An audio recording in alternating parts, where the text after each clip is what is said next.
There's more than meets the eye with this 2-pack of scissors from iBayam. Well, anyway, I bought them. Get 2 scissors. Scissors are the same. These are in the kitchen for a reason. They do so well at cutting through foods, but they can also cut through papers, plastic. Here's the kicker. You see the little teeth there that look like some sort of nutcracker? Well, you can use it to crack nuts, but if that's not something you find yourself doing regularly, there's a secret hidden purpose to those little teeth. It's an herb stripper. So you can place your sprig of basil, rosemary, whatever, and you pull it through and it will strip the twig. Beyond that, they've got this nice rubberized grip on the inner part of the handle.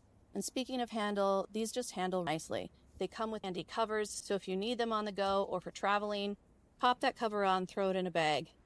You're good to go.